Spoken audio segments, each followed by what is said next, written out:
रोटी दाल चावल। जोधपुर नाम के शहर में मोना अपने पति, बच्चों और सास ससुर के साथ रहती थी। मोना की सुबह नाश्ते में क्या बनेगा से शुरू होती और रात के खाने में क्या बनेगा पर खत्म। ऐसी ही एक सुबह। बच्चों के टिफिन बांध देती हूँ, आज तो बहुत लेट हो गया। पिंकू, डेजी, पोहा दे दो ना टिफिन में। नहीं, मैं पोहा नहीं खाऊंगा मम्मी, हर रोज घूम फिर के पोहा ही दे देती हो। अच्छा तो रोटी ले जा बेटा। कल तीनों टाइम रोटी खिलाई थी मम्मी तुमने, संडे को भी रोटी, अब मैं नहीं खाऊंगी रोटी। हे भगवान, ऐसे ही करते रहेंगे ये दोनों तो इनकी तो बस ही छूट जाएगी। अच्छा ठीक है, आज नूडल्स बना देती हूँ, अब तो ठीक है ना? अरे वाह, लगता है भगवान ने मेरी सुन ली। I love you mummy. Daisy और पिंकू पूरे घर में इधर उधर करते रहते हैं और मोना रसोई से आवाज़ लगाती रहती है। मोना की बात सुनकर संध्या कहती है, वाह, ये आजकल की बहू है, काम कम हो इसलिए बच्चों को मैदा खिलाने राजी है। खैर मुझे क्या, मैं बोलने गई तो बोलेंगी कि मेरे बच्चे हैं, जो चाहूँ खिलाऊं। अरे भगवान, धीरे बोलो वरना सुबह सुबह रामायण हो जाएगी। अरे हम बूढ़ों को नाश्ता भी मिलेगा कि नहीं? मोना फौरन बच्चों को टिफिन देकर अपनी सास के पास जाती है। क्या बना दूं मम्मी जी? अरे कुछ भी बना दे जो जल्दी बने। पोहा ही बना देती हूँ। मोना पोहा बनाकर डाइनिंग टेबल पर रखती है। तभी ऑफिस के लिए तैयार होकर सौरव खाने के लिए डाइनिंग टेबल पर बैठता है। नाश्ते में क्या है आज? पोहा बनाया है जी। मुझे नहीं खाना यार पोहा, तुम्हें पता है ना ऐसे सूखे खाने से मेरा गला सटता है। पर जल्दी में मैं यही बना पाई, अभी रोटी और गीली सब्जी बना देती हूँ। बहुत दया कर चुकी हो तुम, अब रहने दो, मैं आज बाहर ही खा लूंगा। मोना को बहुत दुख होता है। नाश्ता उसके हलक से नीचे ही नहीं उतरता। सुमेध और संध्या आराम से नाश्ता करके अपने कमरे में जाने लगते हैं। पति के पसंद का तो ख्याल रखा कर बहू, समय नहीं रहता तो जल्दी उठा कर। अरे मैं तो 3 बजे ही उठ जाया करती थी। ये कहकर संध्या अपने कमरे में चली जाती है। मोना पूरा घर का झाड़ू पोछा लगाती है। काम वाली को बर्तन धोने देने के बाद कपड़े मशीन में डालकर जैसे ही बैठती है कि उसकी नज़र घड़ी पर पड़ती है। 12:30। अरे आज तो समय भागे जा रहा है।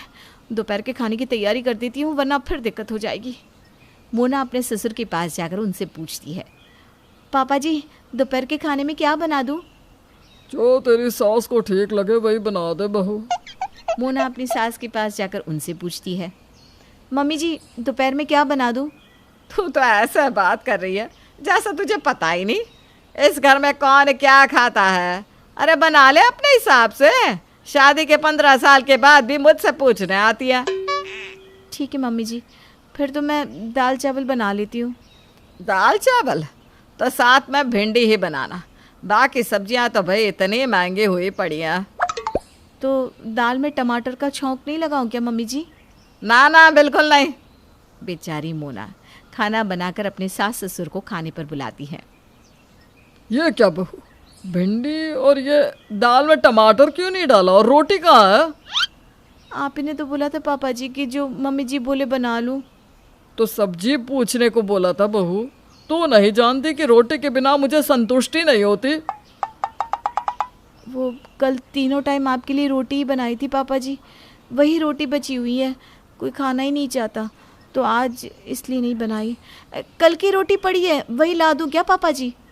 हाँ हाँ ले आ, ये कौन से कहीं के शहंशाह हैं। तभी बच्चे आ जाते हैं स्कूल से। मम्मी खाना। आओ दोनों आ जाओ। वाह भिंडी, ये क्या मम्मी, आलू की सब्जी क्यों नहीं बनाई? अब मेरे लिए इस चावल को फ्राई कर दो, वही खा लूँगा मैं। हाँ तो मैं भी वही खा लूँगी। ये कहकर दोनों बच्चे कपड़े बदलने चले जाते हैं। अपने घर पर हो रहे इस तमाशे से अब मोना चिढ़ने लगी थी। घर में 6 लोग और 6 तरह के पकवान। मैं क्या अपनी प्लेट लगाऊं? सबने जो छोड़ा है वही खा लेती हूँ, अनाज बर्बाद तो नहीं होगा। सुबह से सभी का मूड बड़ा खराब था, इसलिए मोना रात के खाने पर सबकी पसंद के अनुसार अलग अलग खाना बनाती है। पापा जी के लिए रोटी और सूखी सब्जी, बच्चों के लिए आटा का पास्ता, मम्मी जी के लिए चावल दाल और सब्जी, और इनके लिए आलू की गीली सब्जी और रोटी। बेचारी मोना इतना काम करके पसीना पसीना हो जाती है। वो जैसे ही रसोई से सारे खाने को डाइनिंग टेबल पर सजाकर बाहर ले आती है तो देखती है कि सभी बाहर जाने के लिए तैयार होकर बैठे हैं। मोना, कुछ बनाने की ज़रूरत नहीं है, हम सब बाहर खाने पर जा रहे हैं। क्या? हाँ, तुम जल्दी से तैयार हो जाओ, हम सब तो रेडी हैं। वैसे मम्मी, तुम्हें इतना पसीना क्यों आ रहा है? ये आजकल की बहू है, 2 मिनट रसोई में क्या गई पसीना आने लगता है। हम तो एक बार में 40-40 लोगों का खाना बनाते थे, क्या जी? अरे मुझे मत फंसाओ तुम। बेचारे मोना के तो तोते उड़ जाते हैं। वो थक हार कर इतनी मेहनत से सबके लिए खाना बनाती है और सबने अलग ही प्लान बना लिया था। इतना काम करने के कारण मोना बहुत थक गई थी और उसमें अपनी सास का ताना सुनकर अब तो उसकी सब्र का बाण ही टूट जाता है। वो गुस्से में कहती है, दिन भर नौकरों की तरह काम करो और फिर भी सबका मुंह बना ही रहता है। अब मैंने जो इतना खाना बनाया है उसका क्या होगा? कौन खाएगा उसे? और माँ जी, खास करके तो आपके मन का ही खाना बनाती हूँ मैं। अरे मैं इंसान हूँ, गर्मी है तो पसीना तो आएगा ही। आपको मेरा पसीना पसंद नहीं तो रसोई में एसी लगवा लीजिए, और मेरा खाना पसंद नहीं है ना तो एक काम वाली रख लीजिए जिसको उससे जो बनवाना हो आराम से बनवाना। ये कहते हुए मोना को चक्कर आ जाता है और वो बेहोश होकर ज़मीन पर धड़ाम से गिर जाती है। हे भगवान, अरे कोई डॉक्टर को तो बुलाओ। सौरव फौरन डॉक्टर को बुलाता है। आपको आराम की ज़रूरत है मोना जी, अपने शरीर से ऊपर काम मत कीजिए। शरीर रहा तो सब हो जाएगा, आप आराम कीजिए। आप लोग खाना खा लीजिए, मैं अब ठीक हूँ। कोई बाहर नहीं जाता, सब मोना का बनाया खाना खाते हैं। अगले दिन ये रोज़ रोज़ की झिकझिक से किसी का कोई फ़ायदा नहीं होने वाला। अब हमें काम वाली रखनी होगी। पापा, आप अपने दोस्तों को कह दीजिए, किसी को भी कोई काम वाली पता हो तो बताए। मम्मी, आप भी, और बच्चों तुम लोग भी। मैं भी ढूंढता हूँ कोई मिल जाए तो। तभी दरवाजे पर दस्तक होती है। किसी को काम वाली मांगती है क्या? मेरे को पता चला यहाँ पर कोई काम वाली ढूंढ रहा है। हाँ, पर सिर्फ काम वाली नहीं, ऐसी कोई जो खाना भी बना दे। इडली, मसाला इडली, डोसा, रवा डोसा, चाइनीज, इटालियन, पूड़ी, कचौड़ी, पराठा, बड़े, दही बड़े, सब कुछ। अरे अरे रुक भी जा। खाने के मामले में कचरे का हाथ पकड़ना मुश्किल ही नहीं, नामुमकिन है, नामुमकिन। क्यों, तू हलवाइयों के घर की है क्या?